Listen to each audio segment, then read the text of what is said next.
ำโบราณเพิ่นว่าเนาะเวลาเฮ็ดเวลาสร้างน่ะมันยากพี่น้องเอ้ยแต่เวลามั่างน่ะข้าวเดียวเนาะมื้อนี้บ่าวกล้องมามั่างเฮือนเนาะซอยหมู่พี่น้องเอ้ยเพิ่นสิเฮ็ดเฮือนใหม่เนาะแต่ว่าเอาเครื่องใหม่ในเฮือนเก่าเฮ็ดเนาะพี่น้องเนาะเพิ่นอยากเฮ็ดเป็นเฮือนดินเนาะเฮือนชั้นหนึงเนาะพี่น้องเนาะเฮือนชั้นเดียวเป็นทรงโมเดิร์นเพิ่นว่าเนาะอันนี้แหละไม้ก็เป็นไม้งามๆเลยพี่น้องเอ้ยไม้งามๆอยู่กับประมาณ3-4-10 ปีนี่แหละไม้นี่ประมาณนี้แหละเนาะแต่ก็เป็นไม้เก่าไม้ดีเลยพี่น้องเอ้ยจะเป็นเสาไม้แดงเนาะเสาไม้แดงล้วนๆเลยพี่น้องเอ้ยนี่เนาะเบิ่งได้ความเก่าความหยังแต่ว่าไม้แดงพี่น้องคงจะรู้จักกันดีเนาะไม้แดงไม้แดงว่าการใช้งานเขาเจ้ามันดีส่ำใดนะพี่น้องเนาะแล้วก็ราคาไม้แดงก็คือว่าสูงแต่ว่า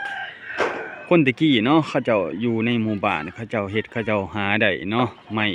บ่อึดบ่อยากเนาะเพิ่นก็พากันเฮ็ดได้เนาะพี่น้องเนาะแต่ปัจจุบันนี้ก็คือว่าอะไรพี่น้องตามยุคตามสมัยเนาะหลายๆคนก็อยากเฮ็ดตามเงินแบบตามยุคสมัยใหม่เนาะนี่แหละพี่น้องเอ้ยบางคนก็เริ่มเฮ็ดเริ่มสร้างตั้งโครงสร้างตั้งเสาเนาะนี่ช่างอิฐบล็อกมาอันนี้เพิ่นเป็นหมู่บ่าวกล้องเนาะมามั่งซอยเพิ่นเนาะพี่น้องเนาะมาแต่เช้าตอนแรกก็เอาหลังคาออกก่อนเอาสังกะสีออกก่อนนะพี่น้องเนาะสังกะสีมันก็เก่าเนาะก็คือว่าสังกะสีแหละไปก่อนนะพี่น้องเนาะมันสุดโทรมเอานี่พี่น้องเนาะนี่แหละเอานี่เพิ่นเฮ็ดนะพี่น้องเนาะบ่าวกล้องขอถ่ายจักหน่อยก่อนเนาะมาทั้งผีเด้อทั้งผีเด้อเป็นเอาใหม่ก็ยังดีๆพี่น้องเอ้ยใหม่ยังแข็งแรงอีหลีใหม่นะแต่ว่าถ้าเฮาไปเสาะไปแต่งให้มันงามแห้งงามพี่น้องใหม่เก่ามันจะเงาเนาะอันนี้คือตะกี้เนาะแต่พ่อแต่แม่แต่ปู่แต่ย่าเพิ่นพากันเฮ็ดก็ได้เนาะใหม่มันดีพี่น้องใหม่นะเพิ่นเลื่อยมือตะกี้นะพี่น้องเอ้ยเดี๋ยวขึ้นไปเบิ่งโค้งทั้งเทิงเนาะเขาค่อยๆเอาลงแล้วพี่น้องเอ้ยระวังตะปูเอานี่เบิ่งบันไดพี่น้องเอ้ยเนาะแป้นก็เป็นแป้นไม่หายากเลยตะกี้น้องพี่น้องเนาะคนรุ่นเก่าเขาจะเฮ็ดนะพี่น้องเนาะแต่ว่าซุมื้อนี้เฮือนยุคใหม่เขาเจ้ากับมีแต่ก่ออิฐตารางเนาะคือแบบนั้นนะเจ้าก็สิก่ออิฐตารางเฮือนเนาะไม้นี่ยังดีแห้งพี่น้องเอ้ยเจ้าเลื่อยมือได้บ่ได้มีกบเสาะเนาะบ่ได้มีกบเสาะคือสมัยนี้พี่น้องเอ้ย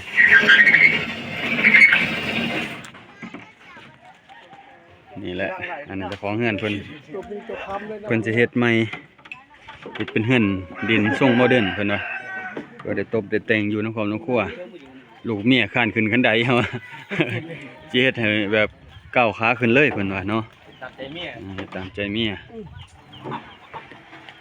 นี่แหละพี่น้องเอ้ยไม้ก็เป็นไม้แดงงามๆเลยพี่น้องเอ้ยไม้แดง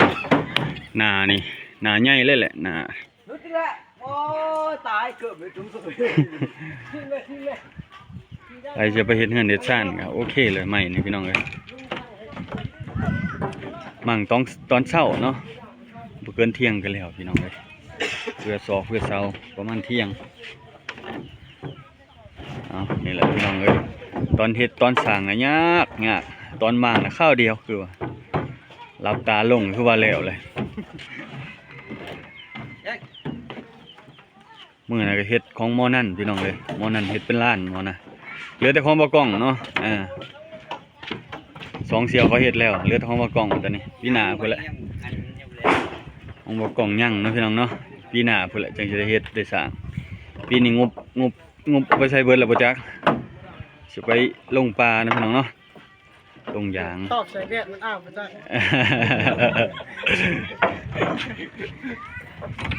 มาดิ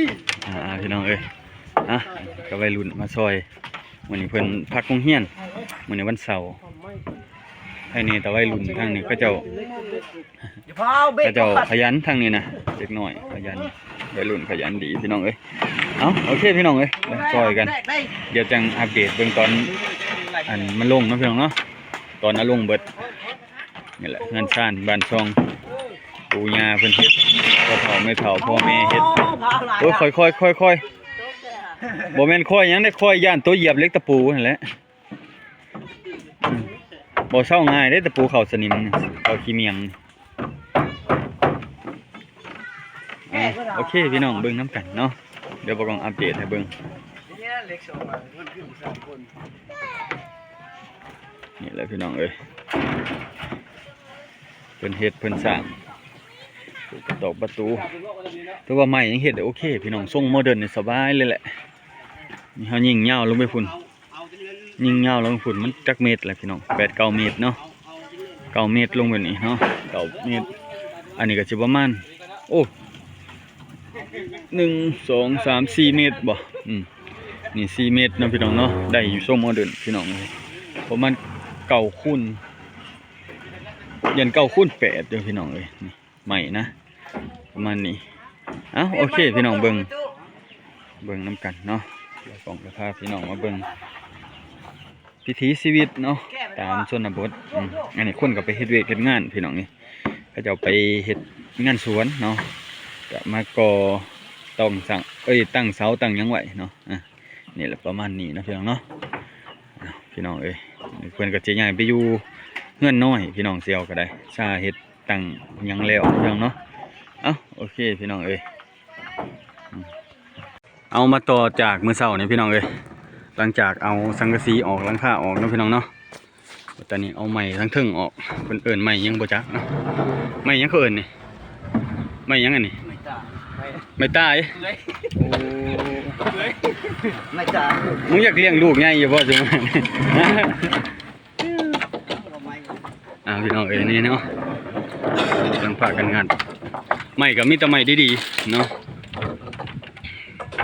เพิ่นสิเอาไม้เก่าไปบูรณะเฮ็ดเงินดินเนาะเงินทรงโมเดิร์นเพิ่นว่าเฮ็ดตามใจเมียอยากได้เมียขั้นขึ้นขั้นใดเหรอสิเฮ็ดให้แบบก้าวขาขึ้นเลยเหรอก้าวขาขึ้นห้องเลยเพิ่นว่าเมาก็ง่ายนะเมาก็ง่ายบ่ต้องขึ้นขั้นใดเนาะเนาะเปิดประตูเข้ามามันเสร็จเลยเนาะเข้าได้เลยเอาพี่น้องเอ้ยมองบ่ไว้ทางนี้เท่าละเสือดไก่แล้วว่าทางนั้นไก่แล้วคือว่าเพิ่นสิเฮ็ดอยู่หม่องเก่านี่แหละพี่น้องเอ้ยเนาะเพิ่นสิปลูกอยู่หม่องเก่าตัวที่สร้างเขาเจ้าหลายเนาะเอาลงลงเลยเว้ยลงกันเลยลงเลยค่อย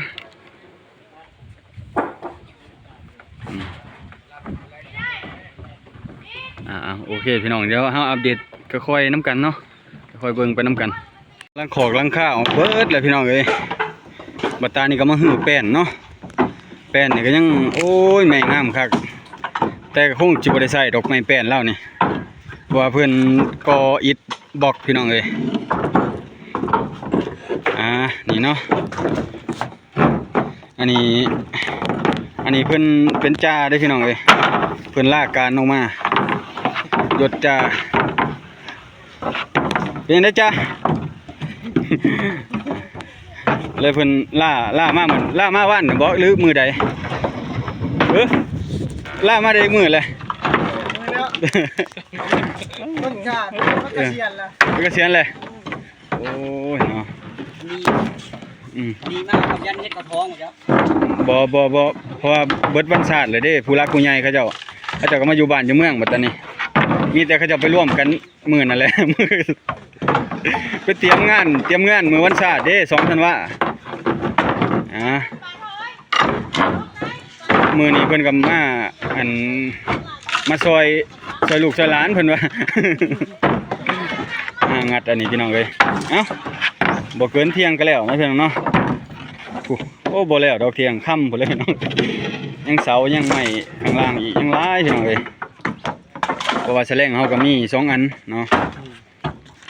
ก็ว่ามีจัก4 อันก็คือสิไปไว้เลยแป้งเนาะ เฮ้ยไปเอาเล่นเพื่อนจะได้นี่แหละพี่น้องเอ้ยหลังคอกหลังคาเนี่ยออกเบิดเลยแล้วก็จะเฮ็ดนี่แหละเฮ็ดอยู่ข้างล่างนี่แหละตัดไปศอกไปเสาเอ้ย ถ้ามันบ่พอก็ตัดต่อเพิ่นว่าอันนี้แหละเจ้าของเฮือนเอาคิดจังไดก็คืออยากได้เฮือนดินพูดตามพูดนั่นจังไดก็คืออยากได้เฮือนดินนะมันเฮือนดินมันสะดวกตอนเมาเนาะเวลาเมาแล้วก้าวขาขึ้นโลดตัวนี้บัดได้ขึ้นคันไดจังเทื่อเซ่ลงเซ่ตกเลยเนาะแม่นแหละคักเนาะพี่น้องเนาะไปมาสะดวกเนาะเงินเก่าเงินใหม่เงินยังมันก็คือว่าแหละไม่มันก็เสื่อมโทรมแต่การเวลาทางเฮ็ดเงินดินได้ก็เฮ็ดเนาะพี่น้องเนาะตามยุคตามสมัยมันเอ้าพี่น้องตามยุคตามสมัยเอาเบิ่งไปน้ำกันพี่น้องเลยนี่ก็คือใหม่กับใหม่ยังโอเคเลยใส่ได้เนาะไม้แป้นเอาไปใส่ยังเอาไปตันนี่เอาไปเฮ็ดยังต่อไม้แป้นนี่ขีดให้ถึงหน้าแหละถึงให้ถึงหน้าโอ้หันว่าเอาไม้แป้นเฮ็ดเถียงให้ถึงหน้ามันก็ได้ซ้ำเฮือนบ่ล่ะนี่เอาพี่น้องเนาะเบิ่งไปน้ำกันเพราะว่ากล้องก็บ่ได้อัปเดตหลายมื้อหลายวันบ่ได้ลงคลิปเลยเนาะบ่มีรายได้เลยเนาะช่วงนี้เนาะก็ฝากติดตามหน่อยเด้อพี่น้องเอ้ยติดตามได้เด้อแต่บ่ให้ติดต่อติดต่อเดี๋ยวติดใจเพิ่นว่าเด้พี่น้องเอ้ยไม้ยังโอเคเลยพี่น้องเอ้ยเพราะว่าไม้ถึงบ่ได้ถูกแดดถูกฝนนี่ถ้าว่าเฮากบได้นะแต่ว่าทางอันเล่าเฮาเขาจะบ่ให้กบเนาะตามหมู่บ้านเฮานี่แหละก็จะพากันถือกันบ่แม่นว่าในเล่าเฮาดอกเพราะว่าเขาจะหยิบอยู่บ้านบ่กองเขาจะสิไปกบไม้นี่กบให้ไม้มันเงาเนาะ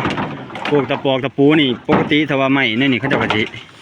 ตอกตะปูลงเลยกบไม้กบเพื่อลงสีลงหยังบางคนก็ได้ถ้าเขาเอิ้นอีหยังสีสแลกนะไม้ยังงามไม้ยังไว้ตัวนี้มันไม้แดงบ่นี่ไม้แดงป้าโถพี่น้องเลยไม้แดงเด้นี่ไม้แดงไม่เปื่อยบ่นี่ขาวๆไม่เปื่อยขาวเอาพี่น้องเลยนั่นแหละ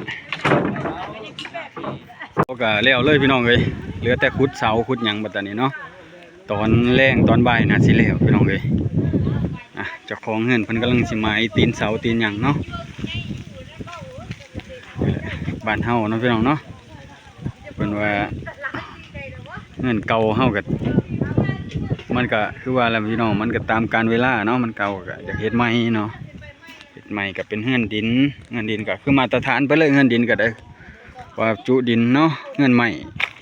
ก็ได้มาตรฐานคือกันแต่พอแต่แม่เฮาเพิ่นพากันอยู่ก็ยังโอเคเนาะพี่น้องเนาะนี่ก็ได้เรื่องแล้วพี่น้องเอ้ย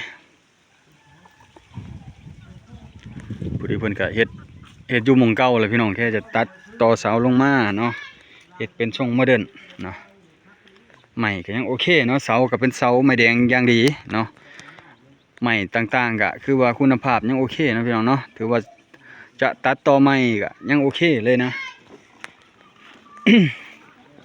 เพราะว่าเพิ่นอยากเฮ็ดเฮือนประมาณนี้นะพี่น้องเนาะแต่ว่าเพิ่นมีไม้กองไม้เก่าเพิ่นว่าลดค่าใช้จ่ายลงเนาะก็คือเอาไม้เก่าเฮ็ดต่อข้างบน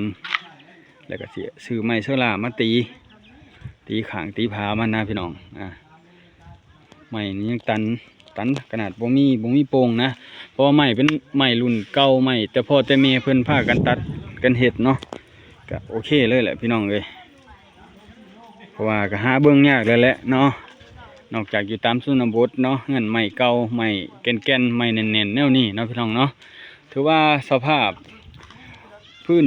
ผาไม้เฮาแนมเบิ่งคือแบบโทรมนะพี่น้องแต่ว่าโครงสร้างต่างๆนานาของเขาเจ้านะคือแข็งแรงได้พี่น้องเอ้ยโครงสร้างต่างๆนานาคือแข็งแรงเพราะว่าเพิ่นได้ไม้เก่าคือมีแต่ไม้แดงไม้ย่างไม้เฮ็ดเฮือนโดยเฉพาะนะพี่น้องเอ้ยคือว่าเสาก็คือเสาไม้แดงคักๆนี่แต่ว่าไม้ดูไม้หยังนะคือว่าเพิ่นบ่ได้ค่อยพากันมาเฮ็ดเนาะตอนนั้นมันเป็นราคาไม้ดูส่วนมากจะเอาไม้แดงคือว่าไม้แดงซุมื้อนี่เสานี่5-6 แสนบ่อยู่แล้วพี่น้องเอ้ยเสานี่เพราะว่าไม้มันหายากแล้วซุมื้อนี่คือว่ามันก็ลดน้อยถอยลงในแต่ละมื้อแหละเนาะเพราะว่าคนก็หาหลายเนาะของเฮือนเพิ่นกำลังไม้เสาไม้หยังไว้ เพราะว่าก็เวลายุกเวลาหยังมันก็สิเฮ็ดเป็นทรงเก่านะพี่น้องก็ยุกเป็นทรงเก่าทรงเดิมแต่เฮาเอาเสาลงไว้เดือนหนึงเพราะว่าเป็นเขตเนาะแม่นโอ้ยเป็นเขตเนาะว่ามั่งแล้วจะให้ยุกเลยบ่ได้นะพี่น้องเพิ่นว่าต้องอันปะไว้ก่อนเดือนหนึงมันเป็นเขตเป็นหยังเนาะอันนี้เฮาก็เอาตามผู้ใหญ่เพิ่นเว้าเนาะเฮาก็เชื่อฟังเพิ่นอะไรพี่น้องเอ้ยอันนี้ก็มาสร้างมาแปลงอยู่บ้านเมียเพิ่นก็ได้เนาะเพิ่นก็มันเป็นเขยคือกันกับบ่าวกล้องนี่แหละบ่าวกล้องก็มันเป็นเขยเนาะก็บ่ทันได้เฮ็ดได้สร้างเนาะพี่น้องบ่าวกล้องก็คือหาที่ทำมาหากินซะก่อนเนาะก่อนมาอยู่มันเศร้าอยู่นำพ่อเฒ่าแม่เฒ่าก็พออยู่ได้อยู่เนาะอันนี้เสี่ยวเพิ่นอยู่กับเจ้าของอยู่กับเมียเนาะเพิ่นก็เลยอยากเฮ็ดมันงามไปเลยบัดตอนนี้เพิ่นว่าให้ลูกเมียอยู่สบายเฮ็ดห้องส่วนโตวสาบปูนเฮ็ดโกโก้งามๆอยู่เพิ่นว่าเจ้าของบัดมักแต่นั้นแต่ว่าเฮ็ดเฮือนไม้เก่าบัดตอนนี้เฮาสิไปก่อไปเติมมันบัดยากพี่น้องเอ้ยจักสิเฮ็ดจังไดเนาะจักสิเติมแต่งจังไดหั่นนะไม้มันเก่าเลยพี่น้องนอกจากเฮาปลุกเฮ็ดใหม่เนาะเอาไม้เก่านี่บูรณะใหม่เนาะบูรณะใหม่ก็เอาโตใหม่มาเสริมมาแต่งเอาหรือเอาไม้เก่าไปเซาะไปแต่งเอาแล้วก็มาทาสีสวีวันให้มันงามเนาะเพราะว่าเฮาก็เฮ็ดตามยุคตามสมัยมันน่ะพี่น้องหลายๆคนเขาเจ้าพากันนิยมจังซี่เนาะเอ้าพี่น้องเอ้ยมื้อนี้ก็สีประมาณนี้เหลือแต่ผู้ละอัปเดตกันเดือนหน้าผู้ละประตานเฮือนหลังนี้นะเพราะว่า มือมันยกพูดแหละเนาะต้องมาทายเบิ่งพี่น้องเอ้ยมื้อนี้เป็นมือเอาลงเนาะมือเอาลงแล้วมื้อนี้นะนี่แหละพี่น้องเอ้ยเอ้าโอเคพี่น้องเอ้ยก็ประมาณนี้แหละเนาะเดี๋ยว คิดแล้วอ่ะ